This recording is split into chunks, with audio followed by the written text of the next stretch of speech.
نبينا محمد وعلى آله وأصحابه أجمعين أما بعد أعوذ بالله من الشيطان الرجيم بسم الله الرحمن الرحيم أفتأتون السحر وأنتم تبصرون معزز و محترم اسلامی و ایمانی بھائیوں، بزرگوں، دوستوں، پیارے بچوں، عزیز ماں اور بہنوں، قرآن مجید کا 17واں پارہ ہم نے آج کی تراویح میں سنا۔ سورۃ الانبیاء کی آیت نمبر 3 کا آخر کا ایک ٹکڑا میں نے آج کے درس کے لیے چنا ہے۔ اس مناسبت سے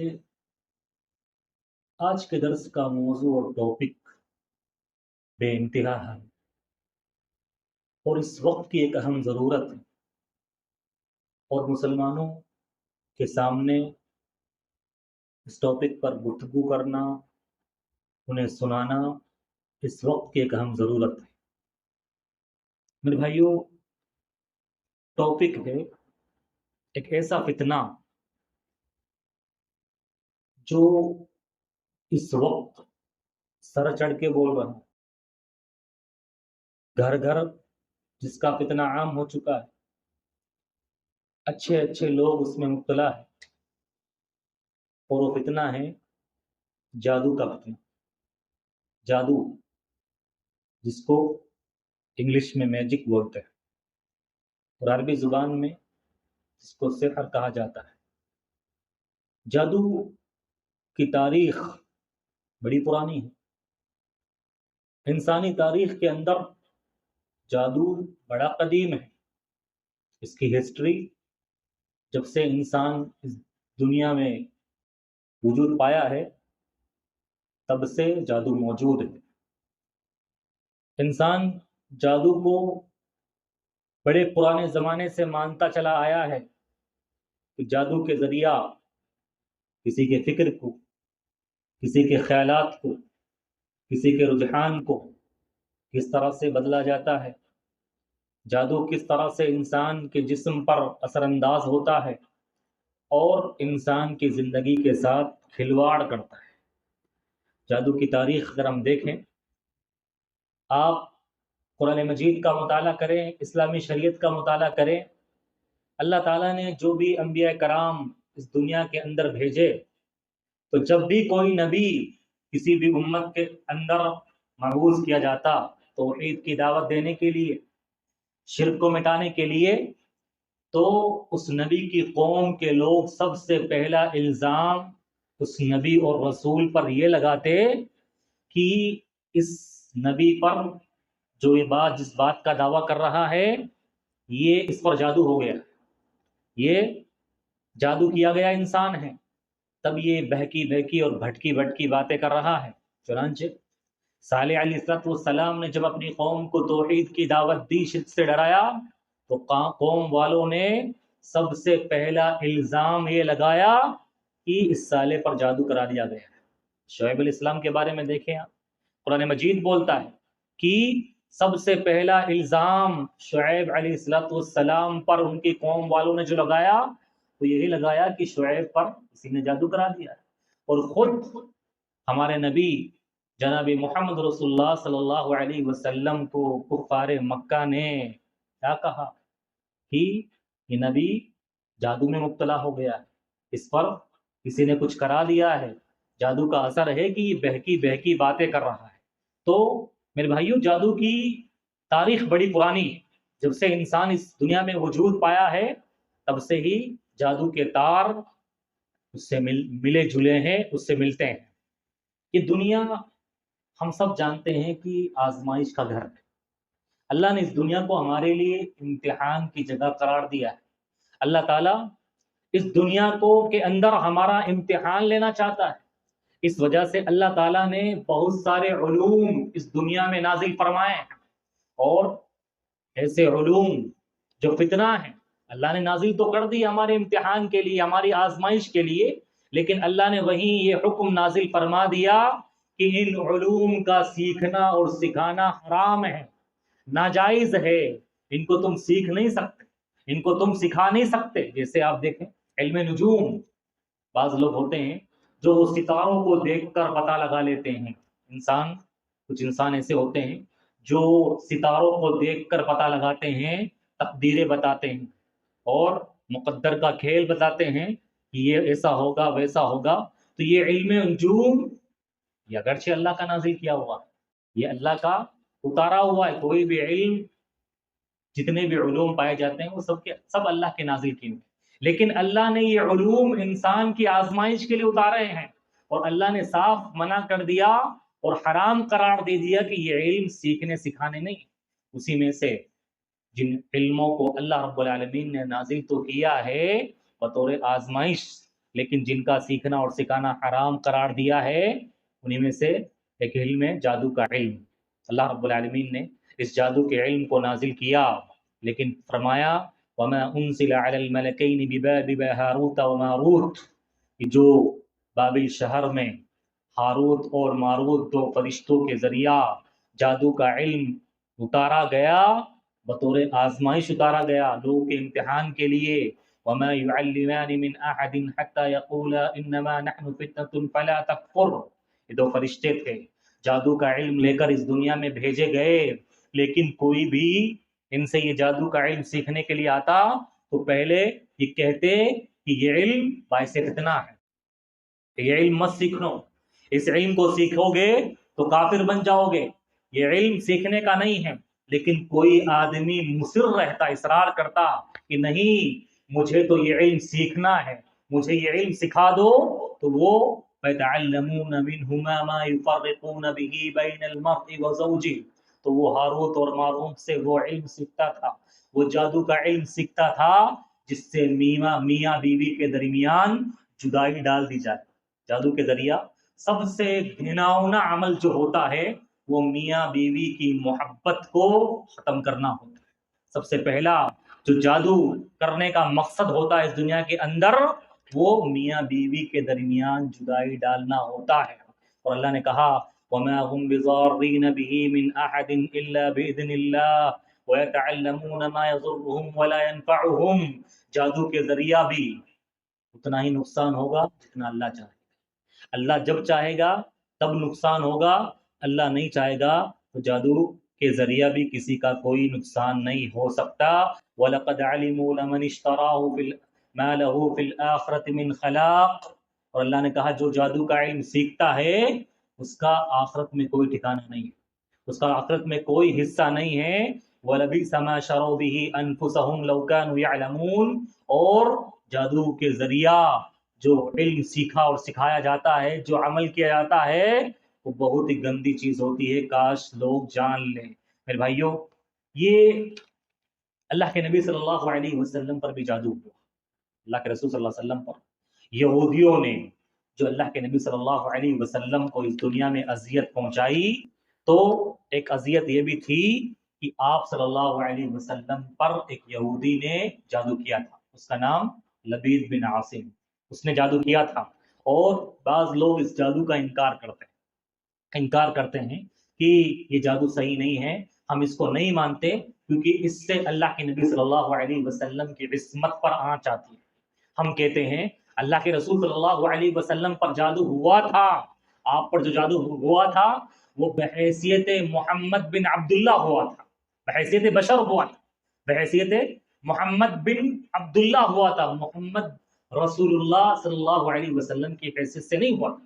آپ پر جو جادو ہوا تھا آپ بھول جایا کرتے تھے، آپ کو یاد نہیں رہتا تھا، آپ کام کر کے بھول جایا کرتے تھے کہ میں نے یہ کام کیا ہے یا نہیں، آپ پر بھولنا طاری ہو گیا تھا، لیکن بحیثیت انسان آپ پر جادو کا اثر ہوا تھا، بحیثیت محمد الرسول اللہ آپ پر جادو کا اثر نہیں ہوا تھا کہ آپ حلال کو حرام کہہ دیں، حرام کو حلال کہہ دیں، یا اسلامی شریعت اپنے من مانی انداز میں بیان کرنے لگے، ایسا جادو نہیں ہوا تھا، جادو ہوا تھا۔ میرے بھائیوں، اب بات یہ جاننی ہے کہ جادو کیا ہے، جادو کیا ہے، اسے کہتے ہیں جادو، جادو کی ڈیفینیشن کیا ہے؟ اگر دو ٹوک الفاظ میں بات کی جائے خلاصہ کلام کے طور پر، تو جادو ہے شیاطین الانس اور شیاطین الجن کا باہمی ربط۔ جناتوں میں جو شیاطین ہوتے ہیں اسی طرح سے انسانوں میں شیاطین، انسانوں میں بھی شیاطین ہوتے ہیں، شیطان قسم کے انسان ہوتے ہیں، باغی اور غدار اور سرکش اور نافرمان، فاجر اور فاسق قسم کے جو انسان ہوتے ہیں نا، ان کو شیاطین الانس کہا جاتا ہے، انسانوں کے شیطان۔ اسی طرح سے شیاطین الجن، جناتوں میں جو شیطان ہوتے ہیں، جو اللہ کے نافرمان اور باغی اور سرکش اور گناہ کے کام کرنے والے اور شرکیات کرنے والے، وہ جناتوں کے شیاطین۔ تو جناتوں کے جو شیاطین ہیں اور انسانوں کے جو شیاطین ہیں، ان کا آپس میں باہمی ربط جو ہوتا ہے، اسی کو جادو کہا جاتا ہے۔ آپس میں ایک دوسرے کی مدد کر کے یہ انسانوں کو نقصان پہنچانے کی کوشش کرتے ہیں۔ نقصان جسمانی ہوتا ہے، نقصان مالی ہوتا ہے، نقصان صحت کا ہوتا ہے، اور نقصان محبت کو ختم کرنے کا ہوتا ہے، کاروبار کو برباد کرنے کا ہوتا ہے، اور جادو کے ذریعہ بہت سارا نقصان پہنچایا جاتا ہے۔ جادوگر اس روئے زمین کا سب سے غلیظ اور گندا انسان ہوتا ہے، یہاں تک کہ جادوگر یہ مشرک اور کافر سے بدترین انسان ہوتا ہے۔ جادوگر سب سے خطرناک انسان ہوتا ہے اس دنیا کے اندر، جو اپنی جادوگری سے ایسے غلیظ کام انجام دیتا ہے شیطانوں کو خوش کرنے کے لیے۔ جنات میں جو شیاطین ہوتے ہیں ان کو خوش کرنے کے لیے۔ اور ایک بات جان لیجیے، جادوگر اسی وقت جادوگری کا عمل انجام دے سکتا ہے جب وہ شرکیہ اعمال کر کے جناتوں کو خوش کرے۔ جنات اسی جادوگر کی مدد کرتے ہیں جو اللہ کو ناراض کرنے والے کام کرے، اللہ کو ناراض کرنے۔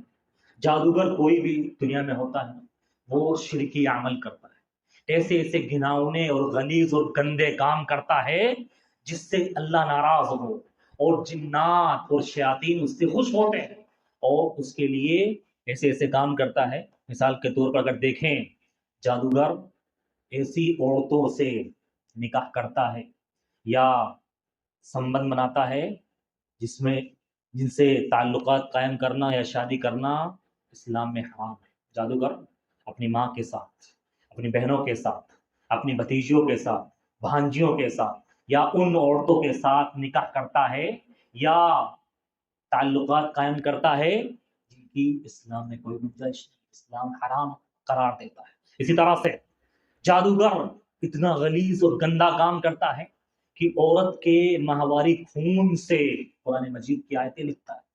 اسی طرح سے قرآن مجید کو غلیظ اور گندی جگہوں میں لے کر جاتا ہے، غلیظ چیزوں میں لت پت کرتا ہے، یہاں تک کہ نعوذ باللہ قرآن مجید کو چپل بنا کر باتھ روم میں لے کر جاتا ہے، اور ایسے گناؤنے کام کرتا ہے جو اللہ کو ناراض کرنے والے ہوتے ہیں۔ اور جناتوں میں جو شیاطین قسم کے ہوتے ہیں وہ اس جادوگر کے عمل سے خوش ہوتے ہیں اور اس کی مدد کرتے ہیں جادوگری کا عمل انجام دینے میں۔ مشرکین کا جادو اسی وجہ سے کہا جاتا ہے بڑا خطرناک ہوتا ہے۔ سب سے بڑا خطرناک جادو کس کا ہوتا ہے؟ مشرکین کا۔ اور اس کے بعد سب سے بڑا جادو خطرناک ہوتا ہے اہل کتاب کا۔ اس کے بعد سب سے بڑا جادو خطرناک ہوتا ہے مسلمانوں کا، جو جادوگری کا عمل کرتے ہیں۔ جادوگر کسی بھی معاشرے کے لیے میرے بھائیوں بڑا ہی خطرناک ہوتا ہے، بڑا ہی خطرناک ہوتا ہے، یہاں تک کہ کتنے گناؤنے کام کرتا ہے۔ میاں بیوی کے درمیان جیسا کہ میں نے کہا تفریق ڈالنا، انسان کو دیکھتے ہی دیکھتے کھٹے صحت مند انسان کی جسم کے ساتھ، اس کی صحت کے ساتھ کھلواڑ کرنا، دیکھتے ہی دیکھتے صحت مند انسان بیمار پڑ جاتا ہے، اس کی باڈی کام کرنا بند کر جاتی ہے، اور اسی طرح سے وہ تنہائی پسند ہو جاتا ہے۔ دیکھتے ہی دیکھتے اس کا کاروبار، اچھا خاصا چلنے والا کاروبار، دھول اور مٹی میں مل جاتا ہے، آدمی روڈ پر آ جاتا ہے۔ اور اسی طرح سے اولاد کو روکنے کا جادو، کسی کو اولاد نہ ہو اور ایسا جادو کرایا جاتا ہے۔ آپ نے دیکھا ہوگا ریلوے اسٹیشنوں پر یا بسوں کے اندر، سرکاری بسوں میں، یا جہاں پر یہ پبلک ٹوائلٹ ہوتے ہیں وہاں پر ایسے اعلانات چپکے ہوئے رہتے ہیں، کوئی بھی تمنا اور آرزو منٹوں میں کسی کو بھی اپنے وش میں کرے، ساس کو اپنے وش میں کرے، بیوی کو اپنے وش میں کرے، خاوند بات نہیں مانتا اس کو اپنے وش میں کرے اور یہ کرے وہ کرے، کالا جادو، یہ وہ، تھکے ہارے لوگ ملے، یہ سب کیا ہوتا ہے؟ یہ سب جادوگروں کے پرچار ہوتے ہیں، ان کے ایڈورٹائزمنٹ ہوتے ہیں۔ اور جادو ہماری شریعت میں حرام کام ہے، حرام کام، اور گناہ کبیرہ میں بھی، وہ گناہ جو سب سے سنگین ہے اس میں اس جادو کا شمار ہوتا ہے۔ اللہ کے نبی صلی اللہ علیہ وسلم نے ارشاد فرمایا اجتنبوا السبع الموبقات، وہ 7 گناہ جو ہلاک کرنے میں، برباد کرنے والے ہیں، ان سے بچو۔ ان میں سے پہلا الشرک باللہ، اللہ کے ساتھ شرک کرو۔ دوسرا السحر، جادو، اللہ کے نبی صلی اللہ علیہ وسلم نے شرک اور جادو کو ساتھ ملا کر بیان کیا ہے۔ کوئی بھی جادو اللہ کے ساتھ شرک کرے بغیر ہو ہی نہیں سکتا۔ کوئی بھی جادو اللہ کے ساتھ کسی کو شریک کئے بغیر ہو ہی نہیں سکتا، وہ کام کیے بغیر ہو ہی نہیں سکتا جس سے اللہ ناراض نہ ہو۔ تو جادوگر کی، جادو کی سزا بھی خطرناک ہے ہمارے اسلام میں جادو کی سزا قتل۔ اگر اسلامی عدالتیں ہوں، اسلامی حکومت ہو اور پتہ چل جائے کہ فلاں آدمی جادو کرتا ہے، اس کو قتل کر دیا جائے بغیر توبہ کی مہلت۔ اس سے یہ بھی نہیں کہا جائے گا کہ تو توبہ کر لے یا مار دیں گے، بغیر توبہ کی مہلت دیے ہوئے اس کو قتل کر دیا جائے۔ اور آج بھی ایسی اسلامی حکومتیں، ایسے ملک جہاں اسلامی حکومتیں قائم ہیں، اسلامی عدالتیں ہیں، آج بھی جادوگروں کو موت کے گھاٹ اتار دیا جاتا ہے۔ اللہ کے نبی صلی اللہ علیہ وسلم نے حد بتائی ہے کہ جادوگر کی گردن کو تلوار سے اڑا دیا جائے، یہی اس کی سزا ہے۔ بہت گھناؤنا جرم ہوتا ہے میرے بھائیوں، کون کون سی باتیں بیان کی جائے۔ افسوس ہوتا ہے آج مسلم معاشرے پر اور ان مسلم خواتین پر جو حسد کی آگ میں جلتے ہوئے جادو کا استعمال کرتی ہیں اور اپنوں کو نقصان پہنچایا جاتا ہے۔ حسد کی آگ میں جلن رکھتے ہوئے اچھے اچھے دیندار مسلمان اپنوں کو نقصان پہنچاتے ہیں، ان کی زندگیوں کے ساتھ کھیلتے ہیں اور ان کی صحت اور تندرستی سے کھلواڑ کرتے ہیں، ان کو نقصان پہنچانے کی کوشش کرتے ہیں۔ اور ہوتا کیا ہے، کیا کرتی ہیں، اس میں رول ادا کرتی ہیں اکثر جو اس وقت جادو کا کھیل کھیلتی ہیں، اکثر ساس اپنی بہو کو وش کرنے کے لیے، وش میں لینے کے لیے جادو کراتی۔ اسی طرح سے مرد کی ساس اپنے داماد کو وش میں لینے کے لیے، اسی طرح سے عورت اپنی دیورانی یا جٹھانی یا نند کو اپنے وش میں کرنے کے لیے کہ وہ اس کی غلام بن جائے، اس کی ماتنتی بھی رہے، یا اس کی اولاد نہ ہو، اس کے یہاں بچہ نہ ہو، اور جادو کرایا جاتا ہے۔ جادوگروں کے پاس جاتی ہیں اور ان کے ساتھ یہ عمل کرنے کی ڈیمانڈ کرتی ہیں چند روپیوں کے بس، حسد کی آگ میں جلتے ہوئے۔ اور یہ گھناؤنا جرم مسلم معاشرے میں انجام پا رہا ہے۔ ہر مسلم معاشرے کے اندر ایسے لوگ موجود ہوتے ہیں جو جادوگری کا سہارا لیتے ہیں دوسروں کو نقصان پہنچانے کے لیے۔ ہمارے اسلام نے بڑی سزا بیان فرمائی، بڑی سزا بیان۔ تم جادوگر کے پاس چلے گئے، صرف جانا ہی، چلے گئے، تم نے اس کو سچا نہیں مانا، تصدیق نہیں کی، تمہاری 40 دن کی نماز قبول نہیں، 40 دن کی۔ اور اگر تم نے اس کی تصدیق کر دی، تم کافر بن گئے۔ اور دھڑلے سے لوگ جادو کا عمل انجام دیتے ہیں۔ اتنی باتیں بیان کی جائے میرے بھائی، مجھ سے کہا گیا ہے کہ تھوڑا وقت کم لیں، 20 منٹ کا وقت لیں، کیونکہ وقت زیادہ ہو جاتا ہے، باتیں بہت زیادہ ہے اس کے اوپر، جادو کا علاج کیسے ہوتا ہے اور کس طرح سے جادو کی شکلیں ہیں، کیسے کیسے، کبھی اور موقع ملا تو تفصیل کے ساتھ، بڑا دلچسپ موضوع ہے اور مسلمان کو جاننا ضروری ہے۔ اور مائیں اور بہنیں توبہ کریں اگر وہ اس گھنے اور گندے کام میں ملوث ہے۔ کوئی بھی مسلمان اس گاؤں میں ملوث ہے وہ توبہ کرے اللہ تعالیٰ سے۔ جادو کرانے والے، جادو کرنے والے کبھی بھی سکون کی نیند نہیں سو سکتے، اللہ ان کو ذلیل کرتا، ان کو بدنام کرتا ہے اور ایسی موت دیتا ہے کہ لوگ سمجھ جاتے ہیں کہ یہ بڑا گنہگار رہا ہوگا۔ جادوگر کی موت جب آتی ہے نا، اللہ اس کو ذلیل کر کے رکھ دیتا ہے، اس کو رسوا کر کے رکھ دیتا ہے، اس کو بدنام کر کے رکھ دیتا ہے۔ جس کا ایک جادوگر بڑا دعویٰ کرتا تھا، بڑا دعویٰ کرتا، مجھ سے کوئی بھی کام کروا لو، کوئی بھی ناممکن کام مجھ سے کروا لو، میں کر دوں گا۔ بڑا جادوگر تھا، بڑا دعوے کیا کرتا تھا۔ اور شرکی عمل کیا کرتا تھا، اور اموسیا کی رات بیٹھ کر وہ پوجا اور تنتر منتر پڑھا کرتا تھا شیطانوں کو خوش کرنے کے لیے، اور وہ جب چاند رات ہوتی تھی تو وہاں بیٹھتا تھا اور عجیب و غریب جگہوں میں جا کر شمشان گھاٹ میں بیٹھ کر اس طرح سے عمل کرتا تھا اور دعوے کیا کرتا تھا۔